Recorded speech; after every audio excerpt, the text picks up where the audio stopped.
चलिए आगे बढ़ते हैं बिना समय गवाए। तो पिछली क्लास में अध्याय 3 में है हम लोग, और पिछली क्लास में अध्याय 11 तक अध्याय 3 के अंतर्गत धारा 11 तक हमने देखा था। तो धारा 11 में क्या था? तो धारा 11 में जो मंडी समिति होगी उसमें जो भी सदस्य होंगे वो कहाँ कहाँ से किस प्रकार से लिए जाएंगे ये। अब अगला पार्ट है हमारा धारा 11 का। 11 में क लगा है, ध्यान दीजिएगा। धारा 11 में क्या लगा हुआ है? क लगा हुआ है। तो इससे ये क्लियर होता है कि धारा 11 का जो है ये संशोधन से जोड़ा गया है। ठीक है, धारा 11 का में क्या है?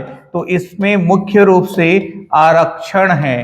किसका आरक्षण है? कि मंडी समिति का। जो मंडी समिति बनेगी तो मंडी समिति में जो सदस्य होंगे उनके लिए आरक्षण की व्यवस्था धारा 11 क में की गई है। ये मूल अधिनियम में नहीं था, बाद में संशोधन से जोड़ा गया है। आरक्षण किस प्रकार से होगा ये देखिएगा। सबसे पहले कलेक्टर जो क्या करेगा, स्थानीय समाचार पत्र में अधिसूचना द्वारा मंडी क्षेत्र को जनसंख्या के आधार पर निर्वाचन क्षेत्रों में विभाजित करेगा। ध्यान दीजिएगा, जिस क्षेत्र में मंडी की स्थापना होगी तो धारा 3 के अंतर्गत मंडी क्षेत्र की अधिसूचना जारी की जाएगी। फिर मंडी समिति के गठन के लिए कलेक्टर सबसे पहले मंडी क्षेत्र जो है उसको जनसंख्या के आधार पर, लगभग बराबर जनसंख्या के आधार पर अलग अलग निर्वाचन क्षेत्रों में विभाजित करने का काम करेगा। कौन? कलेक्टर। ठीक है, क्यों? जो कृषक प्रतिनिधि हैं, है ना भाई, और जो मंडी समिति का अध्यक्ष होगा, इनको प्रत्यक्ष निर्वाचन के माध्यम से चुना जाना है। ध्यान दीजिएगा, जो कृषक सदस्य है, जो अध्यक्ष है मंडी समिति के, इनका निर्वाचन होना है। तो इसलिए अलग अलग निर्वाचन क्षेत्रों में विभाजित किया गया कलेक्टर के द्वारा। ठीक है, और जो भी कृषक प्रतिनिधि होंगे, अब कितने में विभाजित करेगा? तो जितनी उस क्षेत्र में चुने जाने वाले कृषकों के प्रतिनिधियों की संख्या हो। तो कृषक प्रतिनिधि कितने होने हैं? 10 कृषक प्रतिनिधि होने हैं। तो जो भी मंडी क्षेत्र है उसको 10 निर्वाचन क्षेत्रों में जनसंख्या के आधार पर विभाजित करेगा। कौन? कलेक्टर।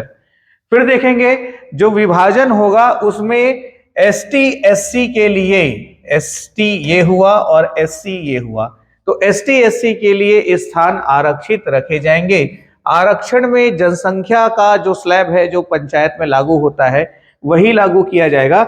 यदि उस क्षेत्र में, अब देखिएगा, एसटी एससी जैसे मान लो 10 कृषक प्रतिनिधि हो गए तो 10 बराबर निर्वाचन क्षेत्रों में विभाजित हो गया। अब उस मंडी क्षेत्र की आबादी पर निर्भर करता है। यदि उस मंडी क्षेत्र की जनसंख्या में एससी और एसटी आबादी जो है वो उस क्षेत्र की कुल जनसंख्या का 50% या उससे अधिक है, मंडी क्षेत्र में जो कुल जनसंख्या है उसमें एसटी एससी जनसंख्या जो है 50% से अधिक है, तो फिर ओबीसी के लिए कोई आरक्षण नहीं होगा। और यदि 50% से कम है, ठीक है, यदि 50% से कम है तो ओबीसी के लिए 25% आरक्षण होगा, ये बताया गया है। अब इसमें एसटी एससी ओबीसी सभी को मिला करके 1/3, 1/3 महिला आरक्षण भी होगा। 1/3 महिला आरक्षण भी आवश्यक रूप से लागू होगा। आ रही बात समझ में? तो इन चीजों का ध्यान रखिएगा। आरक्षण के बारे में बताया गया है। आरक्षण का आधार क्या होगा?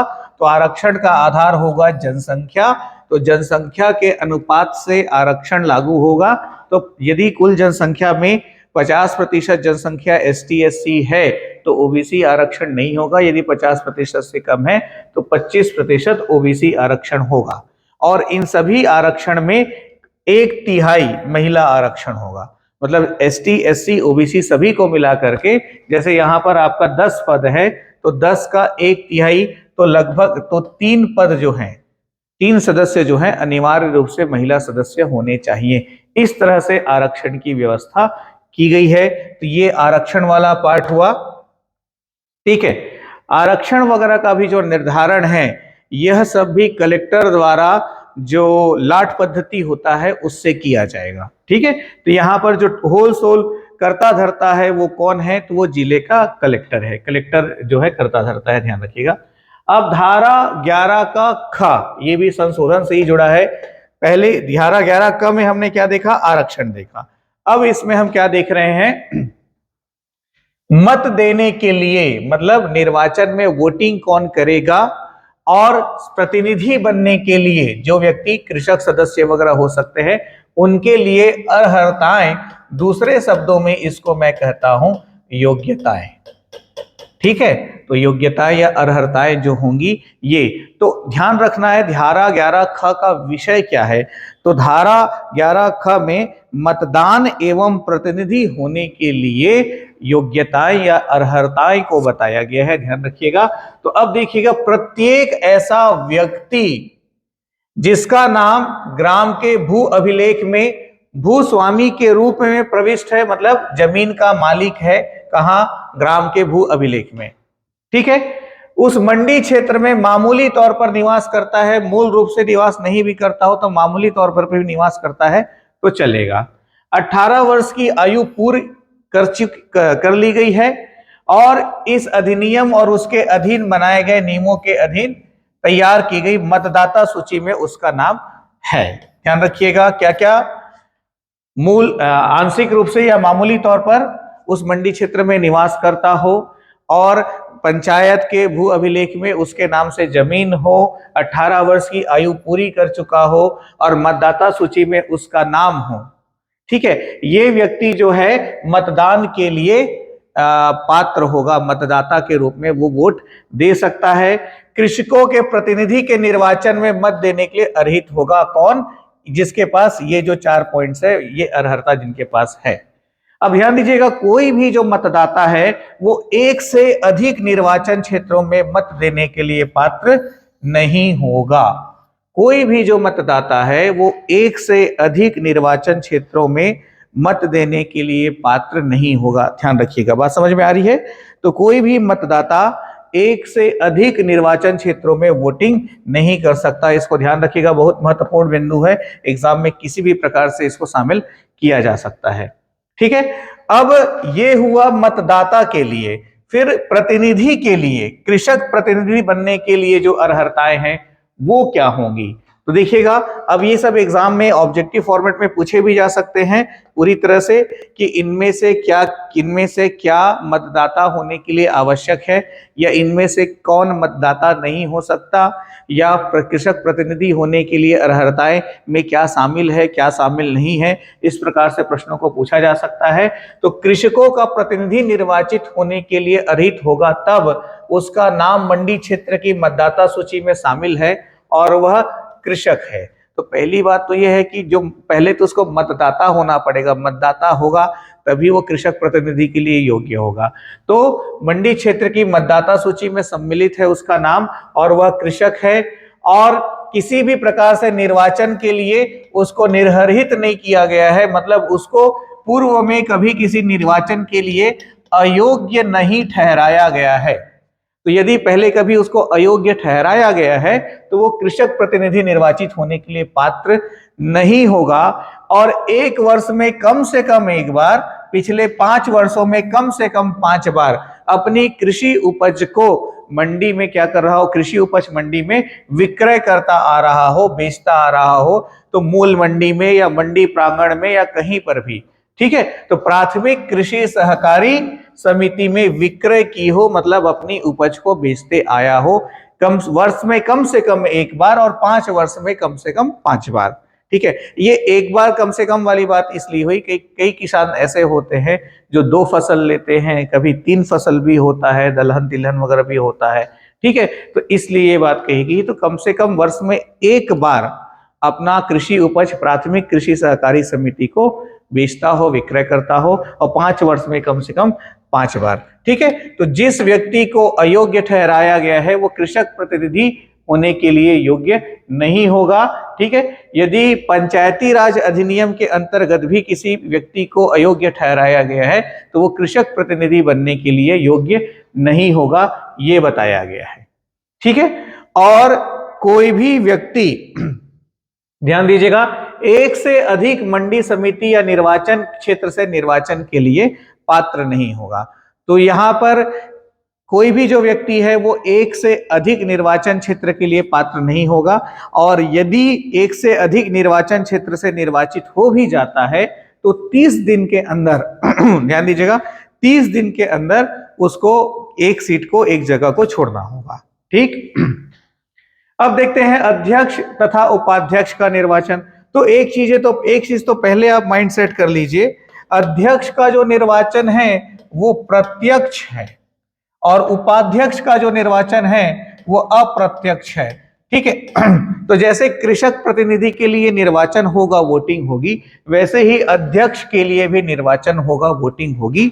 और अध्यक्ष और कृषक प्रतिनिधि के जो सदस्य वगैरह है, जितने भी सदस्य हैं, जब वो सब चुन लिए जाएंगे तो क्या होगा, प्रथम सम्मेलन का आयोजन होगा। ठीक है, प्रथम सम्मेलन का आयोजन होगा मंडी समिति का। किसके ऊपर हम बात कर रहे हैं, मंडी समिति के ऊपर बात कर रहे हैं। तो प्रथम सम्मेलन का आयोजन होगा और इसी प्रथम सम्मेलन में अपने बीच में से किसी को ये उपाध्यक्ष चुनेंगे अप्रत्यक्ष निर्वाचन द्वारा। तो मंडी समिति के जो सदस्य और अध्यक्ष होंगे वो प्रथम सम्मेलन में अपने बीच में से किसी को उपाध्यक्ष चुनेंगे। इनका कार्यकाल 5 वर्ष का होगा, मंडी समिति का कार्यकाल 5 वर्ष का होगा, और यह जो कार्यकाल है ये प्रथम सम्मेलन की तिथि से ही गिना जाएगा। प्रथम सम्मेलन की तिथि से ही कार्यकाल 5 वर्ष का इनका प्रारंभ होगा। ठीक, तो निर्वाचन के लिए आवश्यक शर्तें अध्यक्ष के निर्वाचन के लिए तो देखें तो फिर से वही बात, ग्राम के भू अभिलेख में भूस्वामी हो, कृषक के रूप में रजिस्टर्ड हो, 18 वर्ष की आयु पूरी कर चुका हो, मंडी क्षेत्र में मामूली तौर पर निवास करता हो, और अधिनियम के अंतर्गत जो मतदाता सूची बनती है उस मतदाता सूची में उसका नाम हो। ठीक है, तो अध्यक्ष प्रत्यक्ष निर्वाचन द्वारा उन व्यक्तियों द्वारा जो कृषकों और व्यापारियों के प्रतिनिधि के निर्वाचन में मत देने के लिए अर्हित हैं, विहित रीति से चुना जाएगा। ठीक है, तो जो भी व्यक्ति वोटिंग करेगा वो सदस्य और अध्यक्ष दोनों के लिए वोटिंग करेगा, ये ध्यान रखिएगा। तो अध्यक्ष जो है प्रत्यक्ष निर्वाचन द्वारा चुना जाएगा। ठीक, अब यदि कभी पूर्व में निर्वाचन वगैरह के लिए उसको अपात्र घोषित किया गया है तो वो फिर से यहाँ पर अर्हित नहीं होगा, पात्र नहीं होगा, ये बात कही गई है। चीजें वही है घुमा फिरा करके। अब देखेंगे ऐसी व्यवस्था की गई है कि अध्यक्ष के जो कुल पद हैं, ठीक है, राज्य में मंडी समिति, जितनी भी मंडी समिति है उसके अध्यक्ष, जैसे मान लो हमारे राज्य में कुल 100 मंडी समिति है तो उसके 100 अध्यक्ष हो जाएंगे। ठीक है, हर मंडी समिति का एक अध्यक्ष। तो अध्यक्ष के पदों की कुल संख्या के 25% स्थान ओबीसी वर्ग के लिए आरक्षित होंगे। ठीक है, हमारे राज्य में जितने भी कृषि मंडी समिति का गठन होगा उसके अध्यक्ष होंगे, तो राज्य के कुल जो अध्यक्ष है उसका 25% जो है ओबीसी वर्ग के लिए आरक्षित होगा, और 1/3, 1/3, 1/3 जो है वो महिला आरक्षण भी इसमें लागू होगा। ठीक है, ऐसा इसलिए क्योंकि राज्य की जो कुल जनसंख्या है उसमें एसटी एससी का जो जनसंख्या है वो राज्य की कुल जनसंख्या से के 50% से कम है। बात को समझिएगा, हमारे राज्य में छत्तीसगढ़ में एसटी एससी की जो जनसंख्या है वो राज्य की कुल जनसंख्या के 50% से कम है, इसलिए 25% ओबीसी आरक्षण लागू होता है यहाँ पर। और सभी आरक्षण में 1/3 महिला आरक्षण अनिवार्य रूप से होगा। कोई भी व्यक्ति एक साथ अध्यक्ष और सदस्य दोनों पद के निर्वाचन के लड़ने के लिए पात्र नहीं होगा। तो कोई भी व्यक्ति सदस्य और अध्यक्ष दोनों के लिए एक साथ निर्वाचन में भाग नहीं ले सकता। ठीक है, पर यहां पर थोड़ा सा कॉन्सेप्ट समझिएगा। एक व्यक्ति जो है 2 अलग अलग मंडी क्षेत्र के अध्यक्ष या सदस्य के निर्वाचन में तो शामिल हो सकता है, लेकिन यदि वो दोनों जगह से चुन लिया जाए तो एक जगह से उसको 30 दिन के भीतर त्याग पत्र देना होगा, पर दोनों जगह में वो बने रहकर कार्य नहीं कर सकता। तो कोई भी सदस्य या अध्यक्ष जो है एक से अधिक मंडी समिति में शामिल नहीं हो सकता। यदि किसी प्रकार से, किसी कारण से कोई भी सदस्य या अध्यक्ष का पद रिक्त हो जाए या निर्वाचन वगैरह जो है असफल हो जाए, तो 6 माह के भीतर, 6 माह के भीतर, ठीक है, फिर से निर्वाचन की जो प्रक्रिया है वो प्रारंभ की जाएगी, पूरी कर ली जाएगी। अब ध्यान दीजिएगा, यदि किसी वजह से अध्यक्ष का निर्वाचन लंबित है, मतलब अध्यक्ष का निर्वाचन नहीं हुआ है, प्रक्रिया चल रही है या अध्यक्ष नहीं चुन लिया गया है, तो इस दौरान भी मंडी समिति के गठन की जो कार्यवाही है वो आगे लंबित रहने के दौरान रोकी नहीं जाएगी, वो आगे चलती रहेगी।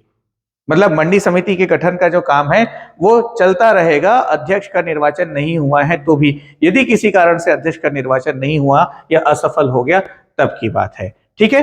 तो अध्यक्ष का निर्वाचन लंबित होने की स्थिति में क्या होगा, उपाध्यक्ष जो है वह अध्यक्ष के समस्त कृत्यों का निर्वहन करेगा, मतलब अध्यक्ष के कर्तव्यों का निर्वहन करेगा। कौन करेगा? उपाध्यक्ष। और उपाध्यक्ष को मंडी समिति के सदस्य अपने बीच में से चुनेंगे, ठीक है, ये ध्यान रखिएगा। तो जैसे पंचायत चुनाव वगैरह होता है उसमें जैसे आरक्षण लागू है, बिल्कुल वैसा ही है यहाँ पर, लेकिन बस ये है कि वहां पर 50% आरक्षण होता है, यहाँ पर 50% आरक्षण नहीं है। महिलाओं का आरक्षण वहां पर 50% इसमें नहीं है, ठीक। तो ये बात हो गई, तो ये सब महत्वपूर्ण हो गया। और अध्यक्ष और उपाध्यक्ष का निर्वाचन जो है कलेक्टर द्वारा राजपत्र में अधिसूचित किया जाएगा।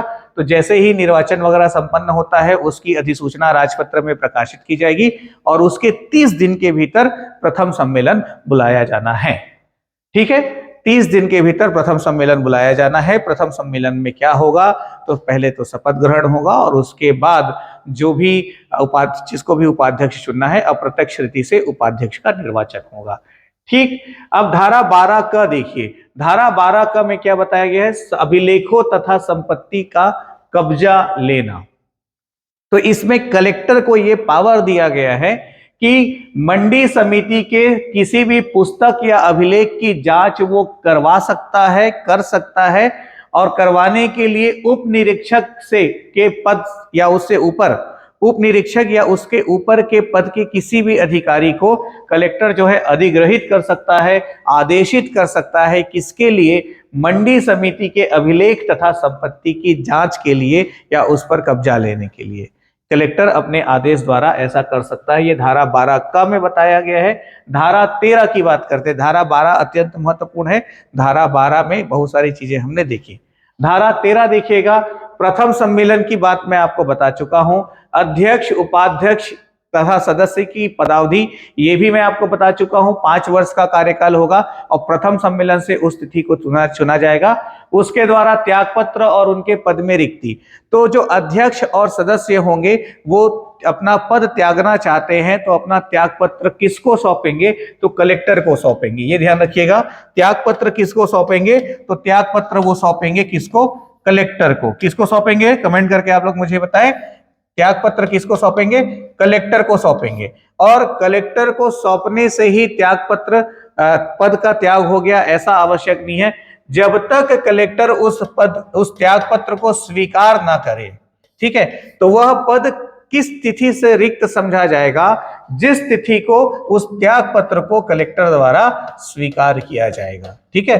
तो जब कलेक्टर त्यागपत्र को स्वीकार कर लेगा उस तिथि से ही अध्यक्ष या सदस्य का जो पद है वो रिक्त माना जाएगा, ठीक। तो ये त्यागपत्र वाली बात हुई। ये अपना त्यागपत्र किसको देंगे, तो ये अपना त्यागपत्र कलेक्टर को देंगे, ठीक है। और फिर क्या है, जब त्यागपत्र से पद रिक्त हो जाएगा, पद की रिक्ति हो जाएगी, तो फिर क्या होगा यदि कार्यकाल 6 माह से अधिक बाकी है, यदि कार्यकाल 6 माह से अधिक बाकी है तो उस पद के लिए पुनः निर्वाचन की प्रक्रिया होगी। लेकिन यदि कार्यकाल सिर्फ 6 माह बाकी है तो पुनः निर्वाचन की प्रक्रिया नहीं होगी, नए निर्वाचन में ही फिर उस रिक्त पद को भरा जाएगा निर्वाचन के माध्यम से। यही बताया गया है, ठीक है। और ये मैंने आपको पहले ही बता दिया कि एक से अधिक पदों पर यदि चुना जाता है तो 30 दिन के भीतर उसे एक पद का त्याग करना होगा। तो यही सारी चीजें हैं, बहुत ज्यादा जटिल नहीं है, कठिन नहीं है। अध्यक्ष और उपाध्यक्ष के विरुद्ध अविश्वास प्रस्ताव, बहुत सरल है इसको समझना, कोई परेशानी वाली बात नहीं है, ठीक है। पहली चीज तो ये ध्यान रखिएगा, अविश्वास प्रस्ताव बैठक में लाई जाती है, सम्मेलन में लाई जाती है, तो सबसे पहले बात होती है प्रस्ताव को लाने की। किसकी बात होती है, अविश्वास प्रस्ताव को लाने की। तो अध्यक्ष या उपाध्यक्ष, ध्यान दीजिएगा, अविश्वास प्रस्ताव अध्यक्ष और उपाध्यक्ष के विरुद्ध ही आएगा, सदस्यों के विरुद्ध अविश्वास प्रस्ताव का प्रावधान नहीं है। तो अध्यक्ष या उपाध्यक्ष के विरुद्ध अविश्वास प्रस्ताव आएगा। अविश्वास प्रस्ताव लाने के लिए कुल सदस्यों का 1/3 सहमति आवश्यक है। तो कुल सदस्यों के 1/3 सदस्य हस्ताक्षरित प्रस्ताव द्वारा अविश्वास प्रस्ताव लाएंगे। ठीक है, तो अविश्वास प्रस्ताव लाने के लिए 1/3 सदस्यों का, कुल सदस्यों के 1/3 सदस्यों का हस्ताक्षर होना आवश्यक है, सहमति होना आवश्यक है। फिर क्या होगा, बैठक में अविश्वास प्रस्ताव लाया जाएगा। तो बैठक में जो अविश्वास प्रस्ताव लाया जाएगा वो कुल सदस्यों के बहुमत से, अब जैसे कुल सदस्य 20 हैं तो इसका बहुमत हुआ 11, आधे से एक अधिक। तो कुल सदस्यों के बहुमत से और मतदान करने वाले सदस्यों की संख्या के 2/3 बहुमत से, मतलब 2/3 पारित होगा। ठीक है, तो जो भी अविश्वास प्रस्ताव होगा वो कुल सदस्यों के बहुमत एवं मतदान करने वाले 2/3 या विशेष बहुमत से वह पारित होगा। तब फिर अध्यक्ष या उपाध्यक्ष का जो अविश्वास प्रस्ताव है वो सफल होगा और उसको पद से हटाया जाएगा। आ रही बात समझ में? ठीक है, तो प्रस्ताव लाने के लिए 1/3 सदस्य, बहुमत पारित होने के लिए मतलब आधे से एक अधिक, और मतदान करने वाले 2/3, मतदान करने वाले, अविश्वास प्रस्ताव में मतदान करने वाले 2/3 के बहुमत से वह पारित होना चाहिए। ठीक है, ये बताया गया है। अब जिस भी बैठक में अविश्वास प्रस्ताव की कार्यवाही की जाएगी तो उस बैठक की अध्यक्षता जो है कलेक्टर द्वारा नियुक्त कोई अधिकारी करेगा, ऐसे अधिकारी द्वारा जिसकी नियुक्ति कलेक्टर द्वारा की जाएगी। तो अविश्वास प्रस्ताव वाले बैठक की अध्यक्षता अध्यक्ष, उपाध्यक्ष या समिति का जो सदस्य है वो नहीं करेगा। अविश्वास प्रस्ताव वाले बैठक की अध्यक्षता कलेक्टर द्वारा नियुक्त कोई अधिकारी करेगा। ठीक है, जो भी, जिस भी पद के विरुद्ध अविश्वास प्रस्ताव लाया जा रहा है, जैसे उपाध्यक्ष के विरुद्ध अविश्वास प्रस्ताव लाया जा रहा है, तो उपाध्यक्ष को अविश्वास प्रस्ताव पे वोट देने की अधिकार नहीं होगा। नॉर्मली ऐसा होता है कि स्वयं के विरुद्ध अविश्वास प्रस्ताव में मतदान देने का अधिकार होता है, लेकिन यहां पर जो है जिसके विरुद्ध अविश्वास प्रस्ताव लाया जाएगा उसको अविश्वास प्रस्ताव में मत देने का, वोट देने का अधिकार नहीं है। ठीक है, अब यदि अविश्वास प्रस्ताव किसी भी कारण से असफल हो जाए, अविश्वास प्रस्ताव लाया गया लेकिन जिसके विरुद्ध लाया गया उसने विश्वास मत हासिल कर लिया, तो आगामी 6 माह की अवधि तक, आने वाले 6 माह की अवधि तक दोबारा उसके विरुद्ध अविश्वास प्रस्ताव नहीं लाया जा सकता। बस एकदम सिंपल है, इतनी सी बात है। हो सके तो इस पूरे वीडियो को एक बार और देख लीजिएगा, चीजें एकदम क्लियर हो जाएंगी, प्रॉब्लम कहीं पर कुछ भी नहीं है। और इस क्लास का ये थोड़ा सा लास्ट टॉपिक है, थोड़ा सा इसको आराम से समझिएगा। अध्यक्ष और उपाध्यक्ष के अवकाश तथा अवकाश के बिना अनुपस्थिति का परिणाम संशोधन से जुड़ा है बाद में धारा 13 ख। मतलब इसमें यह बताया गया है क्या कि यदि अध्यक्ष 3 लगातार, समझिएगा आंकड़ा क्या है, 3 लगातार बैठक में वो शामिल नहीं होता, अध्यक्ष यदि 3 लगातार बैठक में शामिल नहीं होता तो जो तीसरी बैठक होगी, अध्यक्ष यदि 3 लगातार बैठक में शामिल नहीं होता तो जो तीसरी बैठक होगी उस तिथि से वह अध्यक्ष नहीं रह जाएगा। यदि अध्यक्ष 3 लगातार बैठक में शामिल नहीं होता तो तीसरी बैठक की तिथि से वह अध्यक्ष नहीं रह जाएगा। ठीक है, उपधारा 1 और 2 के अधीन मंडी समिति की निरंतर 6 बैठकों से अनुपस्थिति रहने की अनुमति नहीं दी जाएगी। किसी भी सदस्य को 6 बैठक से अधिक अनुपस्थित रहने की अनुमति नहीं दी जाएगी। ठीक है, और अब यदि अध्यक्ष का पद रिक्त हो गया तो उपाध्यक्ष जो है अध्यक्ष के कर्तव्यों का निर्वहन करेगा। ठीक है, या उपाध्यक्ष के रूप में, या उपाध्यक्ष का पद रिक्त हो गया तो फिर से जो सदस्य है वो अपने बीच में से किसी को उपाध्यक्ष चुनेंगे।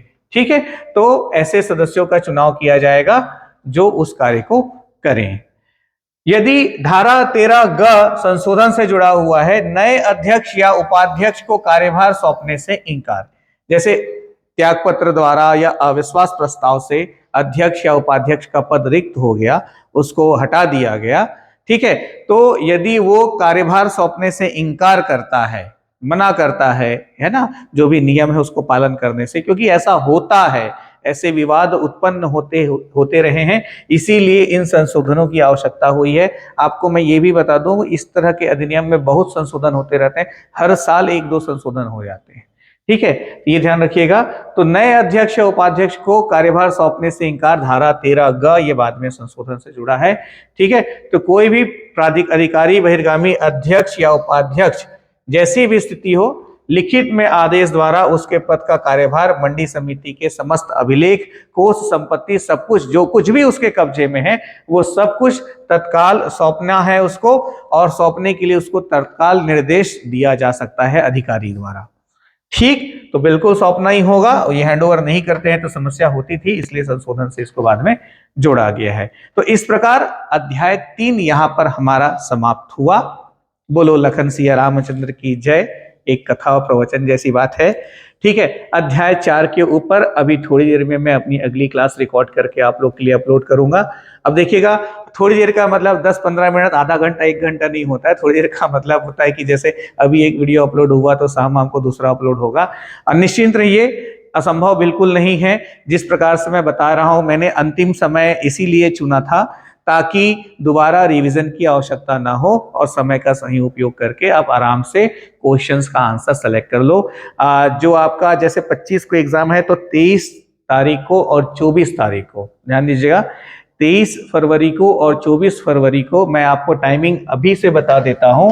23 फरवरी को और 24 फरवरी को ये 2 दिन सुबह 12 बजे या दोपहर 12 बजे से शाम के 6 बजे तक, दोपहर 12 बजे से शाम के 6 बजे तक, मतलब वो पूरा दोपहर का टाइम जब आपको नींद आती है, जम्हाई आती है, बोर लगता है, पढ़ने का मन नहीं करता है, तो ये जो 12 से 6 का जो टाइम होगा, तो कब 23 तारीख को और 24 तारीख को ये 2 दिन मैं लाइव क्लास लूंगा, रिकॉर्डेड नहीं रहेगा। और इस लाइव क्लासेस में MCQs सॉल्व करवाऊंगा, ऑब्जेक्टिव सॉल्व कराऊंगा, ठीक है। तो सारे अधिनियम अध्याय समाप्त हुए रहें या ना हुए रहें, ये 2 दिन बहुत सारे क्वेश्चंस की प्रैक्टिस करवाने के माध्यम से मैं आपका रिवीजन कराऊंगा। और मैं आपको इस बात की गारंटी दे सकता हूं कि ये 2 दिन लाइव क्लासेस में जो MCQs मैं आपको सॉल्व कराऊंगा ना, सिर्फ इस 2 दिन की लाइव क्लासेस से 33 में कम से कम 20 प्रश्न आपके बनेंगे, हर हाल में बनेंगे, कमिटमेंट है मेरा। Wish you all the best. अगली क्लास में फिर आप लोग से मुलाकात होती है। और जैसा मैंने पहले भी बताया है कि जितने भी नए कोर्सेज हैं, नई बैचेस है अभी हमारी, इसमें सिर्फ 99 रुपीज की फीस में ऑनलाइन क्लासेस में एडमिशन दिया जा रहा है। सुनने, देखने, समझने से सामान्यतः असंभव लगता है। इसमें लाइव क्लासेस भी अभी मैथमेटिक्स की स्टार्ट हो चुकी है। तो डेली शाम को 5 बजे मैथ्स की लाइव क्लास होती है। सौरभ सर मैथ्स की क्लास लेते हैं। मेरी क्लासेस जो है वो नेक्स्ट वीक से इन कोर्सेज में स्टार्ट होगी, तो इन कोर्सेज को जरूर ज्वाइन कर लें। 99 की जो फी है वो 28 फरवरी तक है, उसके बाद ये कोर्सेज फुल फीस में अवेलेबल होंगे। तो इसका फायदा उठाएं और ज्यादा से ज्यादा लोगों तक इसको शेयर भी करें, ठीक है। अगली क्लास में फिर आपसे मिलते हैं।